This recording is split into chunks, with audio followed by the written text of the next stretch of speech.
എൻ്റെ ഒരു ബയോളജിക്കൽ അല്ലെങ്കിൽ എൻ്റെ ഫിസിക്കൽ നീഡ് അതൊരു മേജർ തിങ് ആണ്, അത് ഫുൾഫിൽ ആവുന്നില്ലെങ്കിൽ ഇത് മുന്നോട്ട് പോവില്ല എന്ന് ഓപ്പൺ ആയിട്ട് കമ്മ്യൂണിക്കേറ്റ് ചെയ്യുക. അത് പാർട്ട്ണർക്ക് എന്തെങ്കിലും തരത്തിലുള്ള പുള്ളിയുടെ പേഴ്സണൽ ഇഷ്യൂസ് കൊണ്ടായിരിക്കാം, ചിലപ്പോൾ എന്തെങ്കിലും രോഗങ്ങൾ വന്നിട്ട് മെഡിക്കേഷൻസ് എടുത്തുകൊണ്ടിട്ട് എന്തെങ്കിലും ഒരു എറക്ടൈൽ ഡിസ്ഫങ്ഷനോ അല്ലെങ്കിൽ ഇപ്പോൾ ലേഡിക്കാണെങ്കിലും പീരീഡ്സ് ഒക്കെ നിൽക്കുന്ന ഒരു സാഹചര്യത്തിൽ ഒരു വെജൈനൽ ഡ്രൈനസ് കൊണ്ടോ അല്ലെങ്കിൽ ഈസ്ട്രജൻ കുറയുന്നത് കൊണ്ടോ അല്ലെങ്കിൽ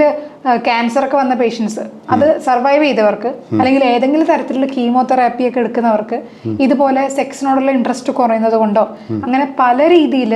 അങ്ങോട്ടും ഇങ്ങോട്ടുള്ള ഒരു ഫിസിക്കൽ ഇൻറ്റിമസിയും അവർ തമ്മിലുള്ള ഒരു അട്രാക്ഷൻ ഫാക്ടറും അതൊക്കെ കുറഞ്ഞു വരുന്ന സിറ്റുവേഷൻസ് ഉണ്ട്. ഇതിന് നമ്മൾ റെഗുലർലി പോയി തെറാപ്പി എടുക്കുകയും പരസ്പരം അങ്ങോട്ടും ഇങ്ങോട്ടും ഭയങ്കരമായിട്ടൊരു സ്നേഹത്തിൻ്റെ ഒരു ഭാഷയിൽ സംസാരിക്കുകയും